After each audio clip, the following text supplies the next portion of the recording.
Welcome to another one of our webinar sessions. This one is on preparing your teaching dossier.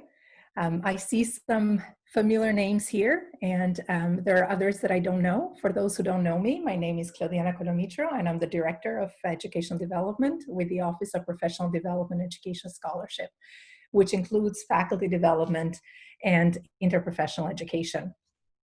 For today, the topic today is preparing your teaching dossier, your evolution as an educator. Typically, when I facilitate this workshop, it is a half-day session where we have plenty of opportunities for you to start your teaching dossier and start your philosophy statement, and then get feedback from your colleagues. We'll try and keep some of those elements today as well. However, the gist of the day today, or in the 1 hour that we have together, will really be to discuss and explore why would you need a teaching dossier in the first place? Why does it matter? We'll get into a little bit into your approach to teaching, and what could count as evidence for you to include in your teaching dossier. You'll hear different terms being used. In the States, they tend to use teaching portfolio, in other places as well, but for this session, we'll be referring to it as a teaching dossier. I should have also mentioned that this session is recorded, and we will share the recording with others who were not able to join us today. There is a Q&A, just some logistics as well, which I should have said right from the get-go. There is a Q&A button there. I'm hoping we'll have some room for questions at the end. But if not, feel free to use that Q&A, and then I'll ask Katie from my office to share some of those questions, bring those forward to me, and I'll try and address those. I'll also try and unmute you at the end, and then you can ask those questions directly. The other thing maybe I could share, there is a chat forum, as you know, so feel free to type things there. I won't be able to monitor the chat as I'm facilitating. So if I missed a comment, then please mention it again to me, or at the very end, you'll have my email there and you can email me directly.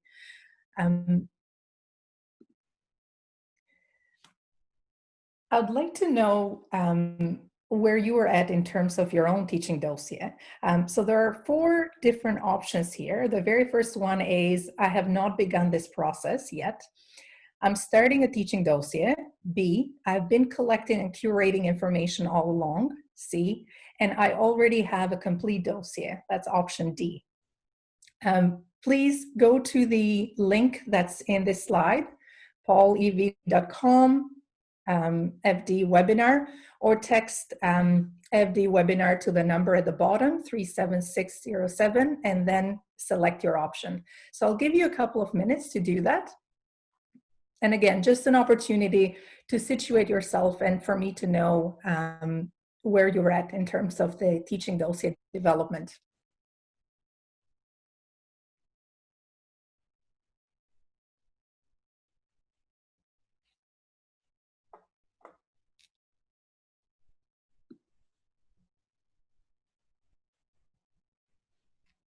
Okay.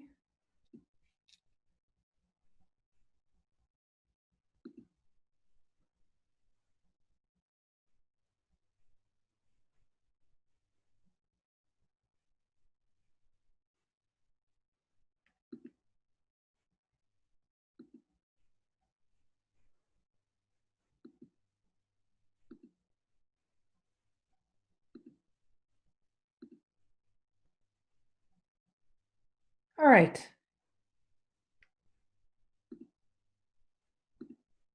So I can see that, oh, Andrew, I'm sorry that you're not able to participate. Maybe you can share. Great, excellent. So I can see that most people are around, I've just started a teaching dossier. And some of you have not started the process yet, which is good in a way that from today's session, I'm hoping that you'll know what things to be purposefully collecting and curating that will help you develop a teaching dossier. I see others have said that they already have a complete dossier. And again, at the end, I'll share my contact information. I'm happy to review what you have. I do this on a regular basis where faculty will send me their teaching dossiers and I'll review them. And I've been on quite a few hiring committees and tenure and promotion committees that I can give you some feedback that way. Great, thank you. Thank you all for participating. Again, it gives me a sense of where you're at, and we can target this session accordingly. Let me go back to my screen. Desktop. All right. There we are. So why have one in the first place? If you are CUFA faculty member, you will see that collective agreement, Article 29, they specifically mention that you can use any information that will help your review process for tenure and promotion, and that includes a teaching dossier. And then they go on to highlight what are some of the components of a teaching dossier. If you're looking to move into a different institution, I hope not. I enjoy working with all of you, but if you are, you'll see now that more and more they're asking for, if not a complete teaching dossier, they do ask for a teaching philosophy statement or effectiveness of your teaching. So another reason to have one is hiring. Award and grant committees. Again, what I'm seeing in a lot of the educational awards and grants is the invitation for faculty members to submit a teaching dossier. And other reasons is that a teaching dossier can be used to communicate your identity and development, your growth as a teacher. It helps, just the process of putting it together, it helps clarify your own thinking. And it also provides a rationale for decisions and actions that you have taken. It is, again, it is a tool for self-reflection and purposeful decision-making. And the other reason, I'd like to think that it does set precedents for teaching to be reworded, reimagined, recognized, and respected. So in a way, it does put teaching at the forefront. So what is a teaching dossier? And I think the simple explanation or definition is that it is a curated collection, and I would like to highlight the word curated. I have reviewed quite a few dossiers that are really, really lengthy and include all the raw data, all the raw information, every single presentation, which is fine, but I almost feel like there is the next step missing there, and that is the interpretation and the curation of that dossier. So do not leave it up to the reader and the audience to do that work for you. But as you collect all this information, so I tell faculty members, keep everything, keep all your evaluations, write down all the presentations, all the grants, all the publications that you might have done, or all the resources that you might have developed. But when you put it together and when you share it with others, try and be a little bit more selective in terms of what evidence do you want to include there. So it's really a curated collection of your teaching commitments, your values and beliefs about what good teaching looks like and good teaching and learning, and also evidence of teaching. So how do you know that everything that you're trying is making a difference and it's working? It presents, again, thoughtfully chosen information and purposeful information on your teaching activities and commitments, along with evidence of their effectiveness. Or another way to frame it, it really highlights the scope, the complexity, and the effectiveness and individuality of your teaching.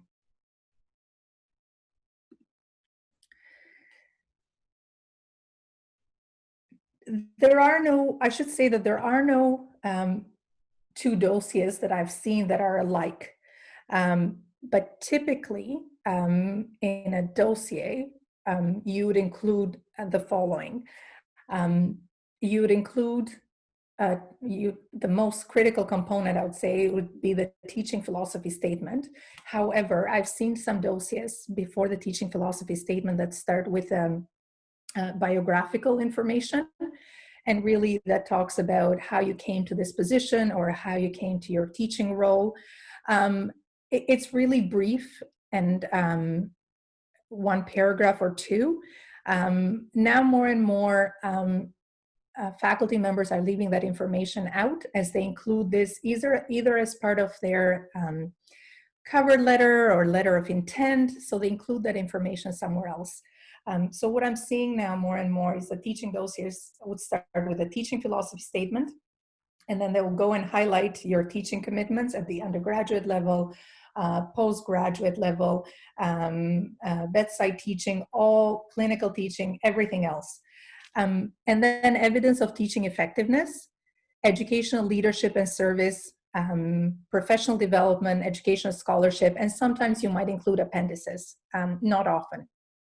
But appendices could be letters, thank you letters from your learners, a sample course outline or a sample syllabi, or web link that you'd like to share with others of a resource that you've created, and all those things that maybe do not make it to the main teaching dossier, but you'd like to include it for the audience to review.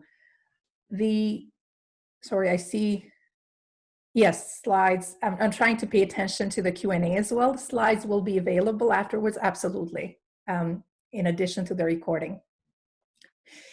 So that's just to say that your teaching think of your teaching dossier as a collection of curated resources, or your evolution as an educator, something that will reflect your past, your present, and your future. So what are some of the things that you've tried in the past in terms of teaching and learning? What are you currently doing? And what are your goals for further professional development and enhancement?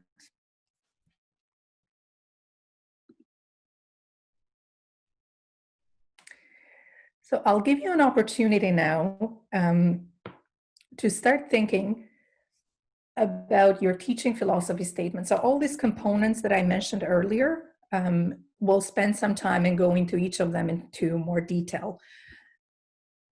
And this first activity will help us think about your, will help you think about your teaching philosophy statement. So I'd like you to think of a situation or a moment, so reflect back, when you knew that what your teaching was having an impact on your learners. So think about a time when you knew your teaching was having an impact. And at this point, it doesn't matter who your learners were at that in that situation, but you knew that you were having an impact. And as you think about the situation, try to reflect on the following questions. What was it about the teaching and learning that was meaningful and memorable? What does this story tell you about what it is important to you as a teacher? So think about those two questions. What was it about that situation that made it so meaningful and memorable? And what does this tell you about what you value and what is important to you as an educator? Once you have thought about those questions, I would like you to see if you can articulate 2 or 3 beliefs that you hold about teaching and learning. So what is good teaching and learning? What does it look like? And the way I would like you to engage with this activity is by going to the Google Docs forum. The link is shared in this slide. And Katie, can I ask you to also please put in the chat as well the link to the Google Docs? I'll give you a couple of minutes to get set up. And let's see if we can include this link on the chat forum as well.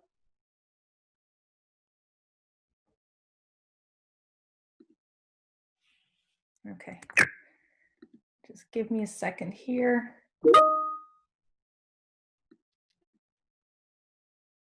All right, what I'm gonna do,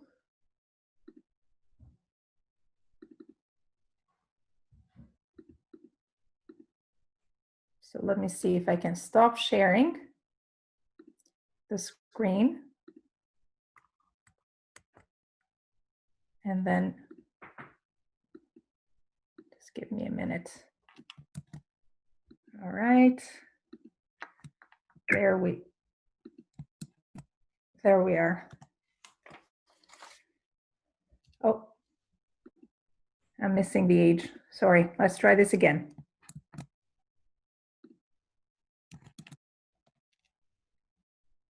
Do you see that link now in the Google chat, in the chat forum?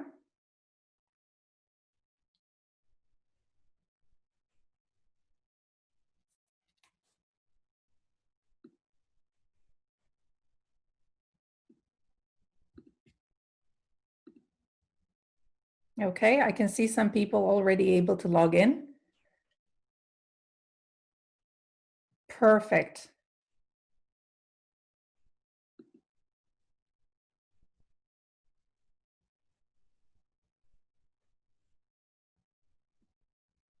So what I'll do now, excellent, thanks, Steve.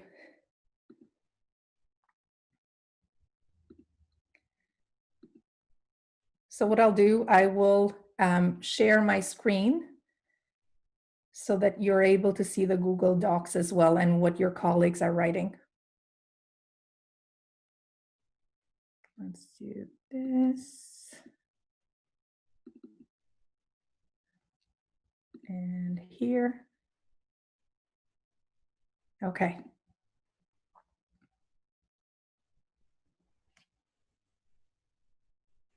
So again, think about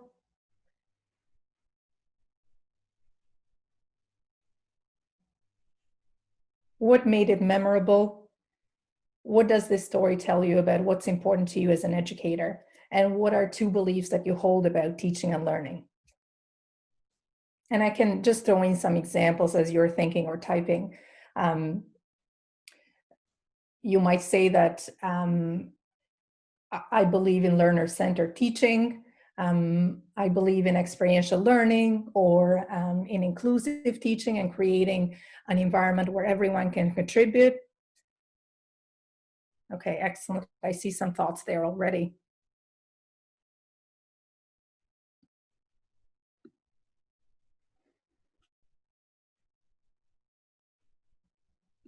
And all the names are making me smile. The anonymous raccoon or anonymous fox.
So some really good ideas here.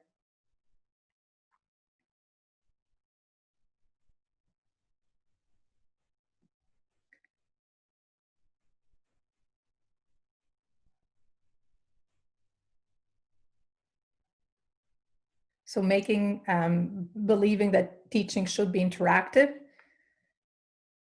and asking lots of thoughtful questions from the students, the believing in the cross-pollination of ideas between specialties and including that as an integral component of the teaching. Again, active student participation. So trying to increase student engagement, either orally or anonymously through different platforms and learning tools. Yeah. Stories and connecting with students, making the learning come alive with stories. That's a great point. There is absolutely something to be said about storytelling and how we can elicit those stories. Small group learning, so having students in small groups put the pieces together, and through cases, absolutely. So authentic learning and applying that learning to arrive at the correct diagnosis and the management. Yeah, for sure. That's a great idea, because that's where you can really see perhaps some of the misconceptions that the learners are making, and you can nudge those students in the right direction so they can come to the correct diagnosis.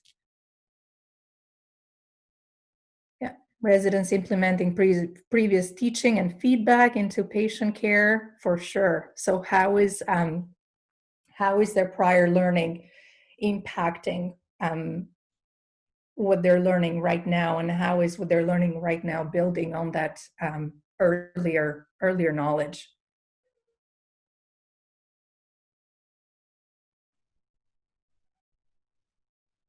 Yeah. How do we provide the best learning? Some really good ideas here. Case vignettes, for sure. It's a good way to activate learning.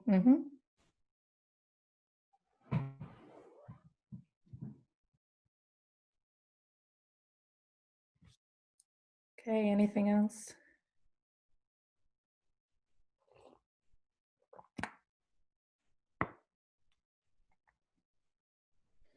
Lots of comments about feedback, and that's a whole it's a whole session in and of itself, but it's absolutely critical, and it does drive learning. We know that assessment and feedback can drive learning in different directions, and having that prompt feedback really makes a difference into students' learning.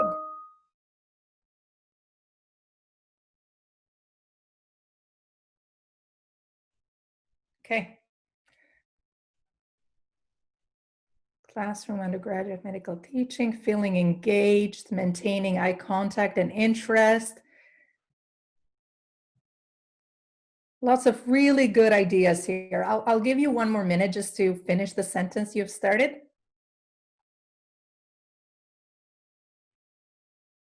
And again, feel free, when this webinar is done and we share the recording, feel free to go back to this link and see what your colleagues have said and what is memorable to them.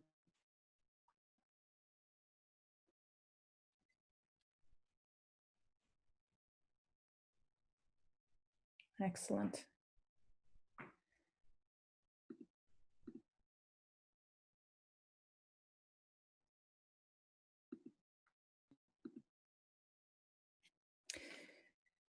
So the reason why I gave you this exercise is that this really could be the starting point of your teaching philosophy statement. So when we think about the teaching philosophy statement, is a place for you to articulate what your values and beliefs are of good teaching and learning. So what does it look like? And what I usually see is that the teaching philosophy statement starts quite broadly with this statements about good teaching and learning, but then you want to get a little bit into specifics and say, what does it look like in your clinic, in your classroom? So move from those broad statements to really specific and detailed statements that articulate what it looks like in your case. And I often tell faculty members, when I read your teaching philosophy statement, it should feel as if I'm doing a teaching observation, and I'm actually right there with you, observing and watching you teach. And then after you expand on your examples and strategies that you use, then you might want to consider ending your teaching philosophy statement with areas that you've noticed that where you'd like to continue your own professional development as an educator.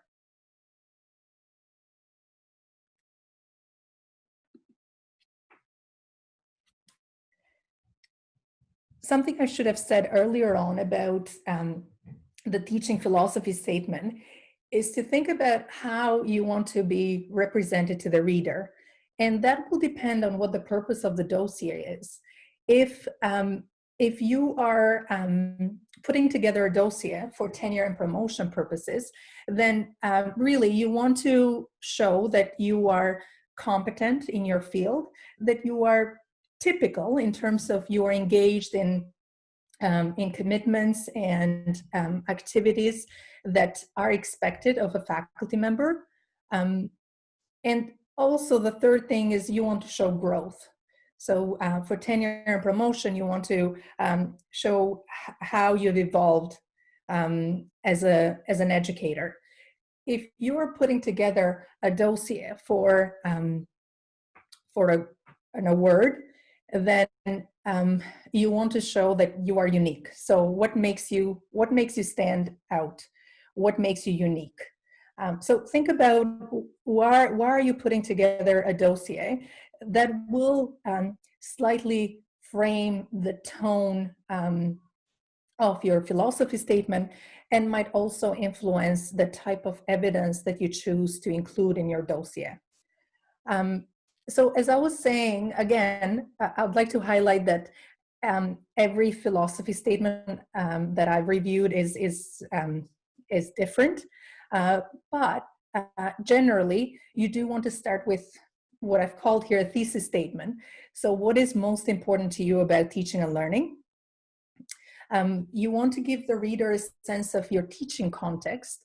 Again, some of the people who are reading your dossier would be quite familiar with your teaching context, but not everyone. So give others, situate yourself into your context. What does teaching look like in your discipline? And what does teaching, what are some of your teaching commitments?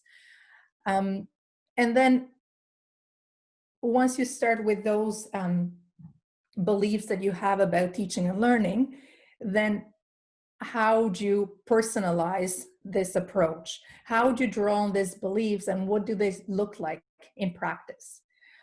Conclusion, summarizing your strengths, goals, and again, we mentioned this earlier, what are your plans for your future as an educator? I would say a philosophy statement should be no longer than 2 pages. And it usually is written in the first person. And I've seen all kinds of things in a philosophy statement. Some people start with a quote, others start with a metaphor, and then they try and organize their thoughts into 3 themes in terms of what they believe good teaching and learning to look like, and then what strategies they actually do to engage students, to see if they've learned, and assessment. I know it was brought up in the Google Docs as well, and feedback that usually makes its way into the philosophy statement as well. So as part of an educator's beliefs of what good teaching and learning should include.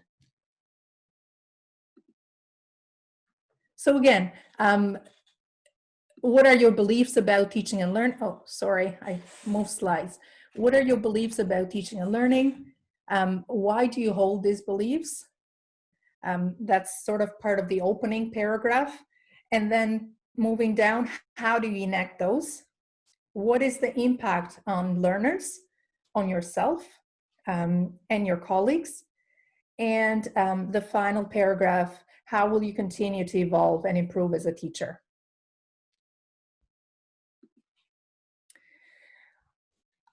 I would like to think of the philosophy statement as the glue that holds your dossier together. And this is why we're actually spending quite some time talking about the philosophy statement, because everything else that you do will refer and connect to this philosophy statement. So all the other components that we mentioned earlier, the educational scholarship, educational leadership, your teaching commitments, your teaching effectiveness, they should all echo and connect to the philosophy statement. And I'll give you an example. So if you say in your philosophy statement that I truly believe in the power of feedback and giving prompt and high quality feedback. So if you make that claim in the philosophy statement, then if I flip through your dossier and I get to the teaching effectiveness session, I would like you to connect, and I would like you to I would like to see some evidence of that, be it from your colleagues, be it from your learners. So if you have a comment there that captures exactly that, that says so-and-so faculty member values feedback, and I always receive high quality and prompt feedback from them. So this is what I mean by philosophy statement being the glue that holds everything together. I have another activity for you. So we're talking a little bit about philosophy statements, and I will be sharing a couple of those with you, two of which are from your colleagues at Queen's, of which I have permission to share. They are, it's not the entire philosophy statement. Again, this is only a 1-hour session, so we won't have time to go through the entire philosophy statement. But if you'd like to see the dossier, once we're back on campus, if you're working remotely, then feel free to come by my office and I can show you those dossiers, and feel free to flip through and see what others have included. So I have a couple of those that I can show you. So I've given you only the opening paragraph of three different philosophy statements. You can find those in the same Google Docs that we used to articulate our beliefs on teaching and learning. And if you go back to the Google Docs, I would like you to read those three opening philosophy statements. And I'd like you to think about, what do you remember the most about these philosophy statements? What did you do differently? And then think about, what do you want readers of your teaching philosophy statement to remember most? So unfortunately, we're not able to engage in a conversation because we're using the Zoom webinar feature, and I cannot do the breakout sessions as I was hoping to do. However, I will give you, let's say 6 minutes to go back to the Google Docs. So please log back into the Google Docs. And then go through these questions, read the philosophy statements, think about where you remember the most and what did you do differently. And what do you want readers of your teaching philosophy statement to remember the most? You don't have to answer these questions in the Google Docs, but if you feel inclined, and I'd love to see what you think. So if you'd like to write some things down or jot some things down, please do that in the Google Docs.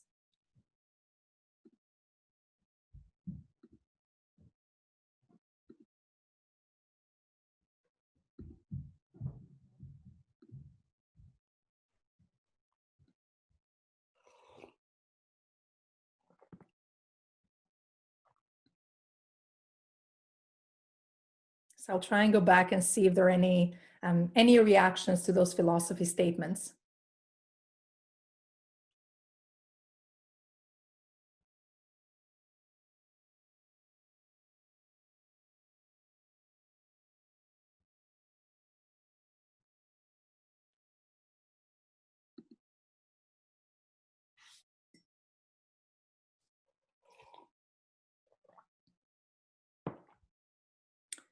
Sarah, I'm sorry, you're struggling to access the Google Docs. I'm not sure why that is. I'm gonna just type the questions here.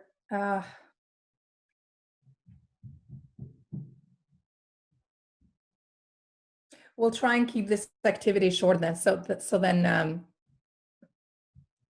that you don't feel like you're missing out. I'm sorry about that.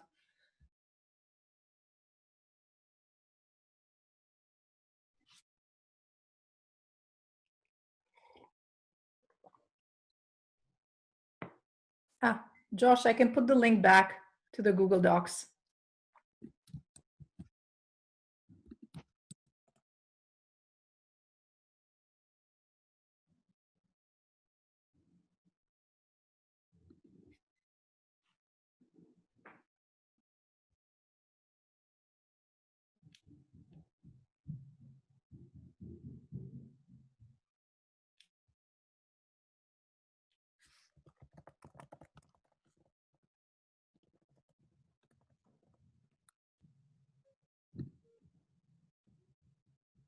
Yay! I'm glad that it worked, Sarah. Excellent. Perfect.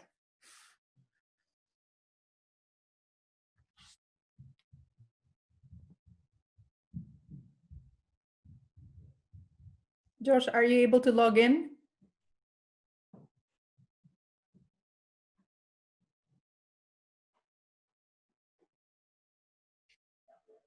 Great. So I'll give you a few more minutes.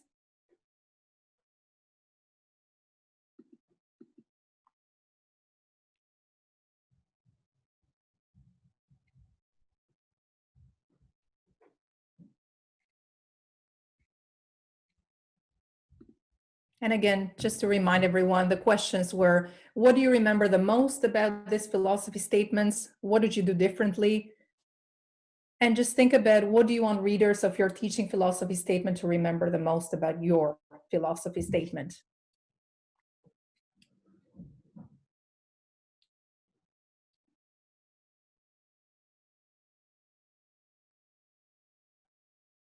And again, it's not the full philosophy statement. I've just taken the opening paragraphs of some of your colleagues' philosophy statements.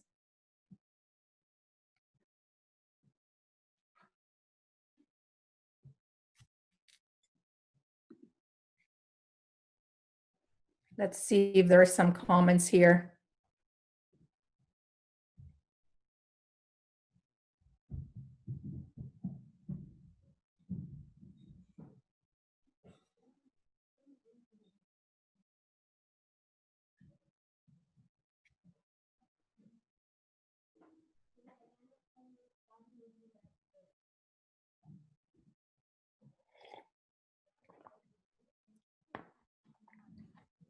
Okay, some people are saying how they like that it starts with a quote.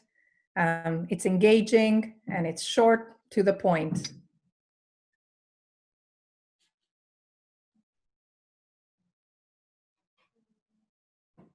That's an interesting comment as well about the second example, how it has a great story, and stories are easier to remember and are more memorable.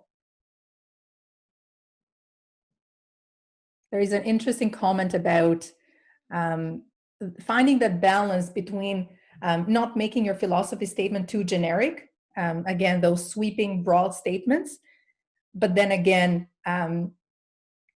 how do you make it unique to that particular individual? So how do you make it specific, but not too specific that now the philosophy statement doesn't quite capture what are your overarching values and beliefs of good teaching and learning.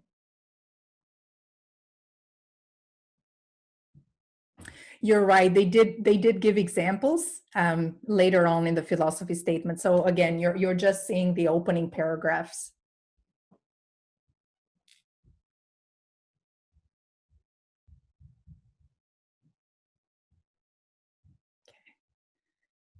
The encouragement of self-directed learning, absolutely.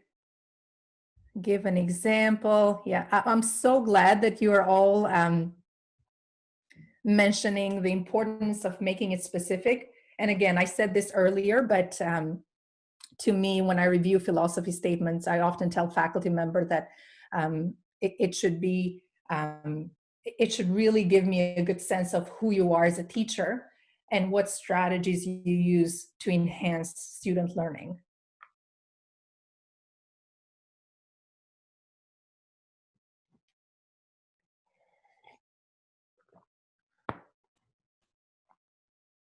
Lots of really, really good ideas here. And again, you'll have the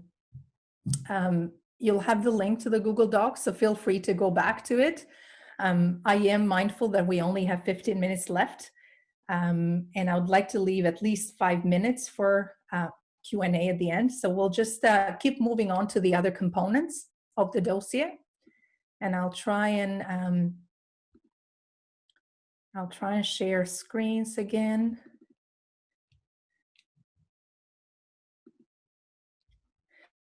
So we spent quite some time talking about the philosophy statement, and we did because, again, I'd like to highlight it, that this is the glue. This holds your dossier together. Everything else that you choose to include will need to refer back to your philosophy statement and in a way back up what you said in your philosophy statement. Other components that are important, and I see more and more that are being asked for faculty members to submit. So if you flip through University Affairs or the Chronicle of Higher Education, you might not see a full teaching dossier or a teaching portfolio being asked, but you will see at least the philosophy statement and your teaching commitments and effectiveness of your teaching. So I've just given an example, and this is just from my own course, teaching commitments. So the teaching commitments would include your undergraduate teaching commitment, graduate, postgraduate, clinical teaching commitment, all the teaching that you're involved in. What you will see here is really the title of the courses that you teach. Are they undergraduate? So what level are they? What was your responsibility as an instructor? Were you full instructor? Did you teach only some lectures or sessions? Or were you a co-instructor? And then what I've included here is the term when they were offered and number of students enrolled. Another example, and again, this just for the sake of time, I've just included the headings from this teaching dossier that I have. This one is from one of your colleagues at Queen's. But what they did, they highlighted undergraduate medicine. So undergraduate medicine year 1, undergraduate medicine year 2, and then all the courses there, year 3, year 4. They also included a section called Mentoring Medical Student Research. And then their next section was postgraduate medicine. And they had chunked it into bedside teaching, grand rounds, and resident research. So again, another example. The other component of your teaching dossier is your teaching effectiveness. So here, I'd like you to think about what different sources of data can you use? And I think I saw a question in the Q&A asking if university collect feedback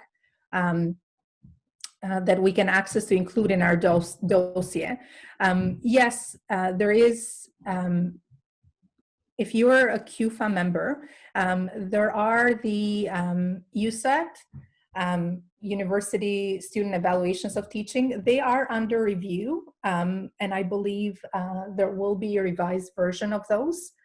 But if you are not teaching undergraduate students, then you need to think about what other data can you collect.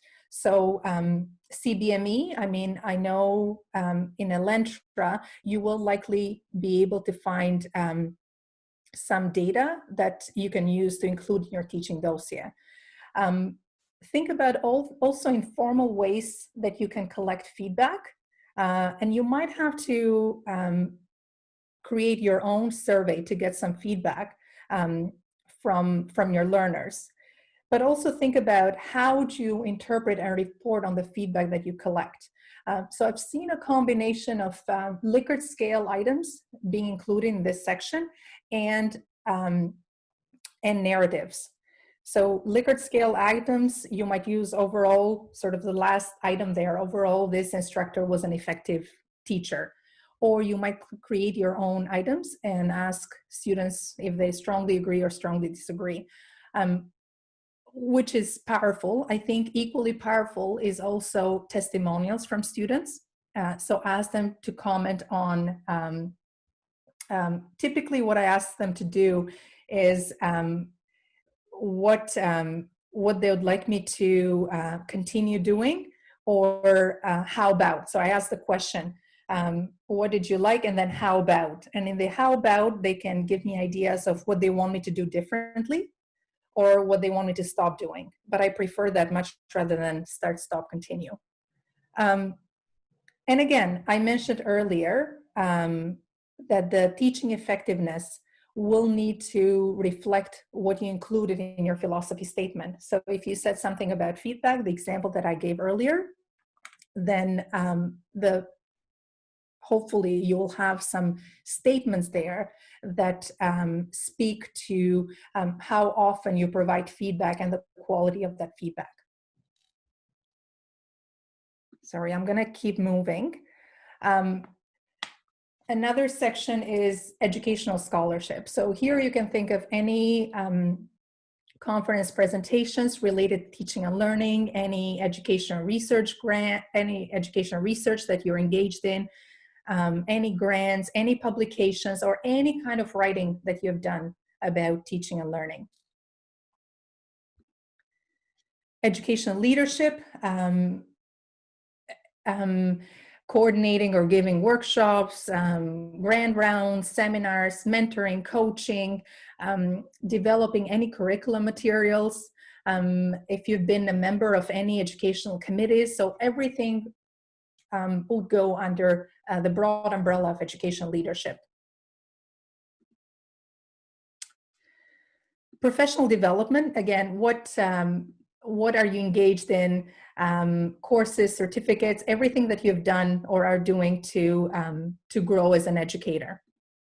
So seminars, memberships, any new technologies you've tried or you'd like to try, everything will go in the professional development category. I'm giving you an example. Let me see if I can go to the web quickly. Not as a role model or a perfect dossier, because again, I haven't, now that I'm doing this session, I'm reminded that I need to update my my dossier. But I'm giving this more as an example to think about the format that you'll use for your teaching dossier. Will you have it virtually available for others? So will you design it as a website and then include your philosophy statement, your teaching commitments, everything there? Or will you have it as a hard copy, or maybe provide both for accessibility purposes? You know what, we don't, I won't really have time to go through this website, but just my first and last name and Weebly, which is a free platform. Or you can pay for the enhanced features to have access to other components of this platform. But you can use any free platform if you want to create an e-dossier or an e-portfolio. So just something to think about.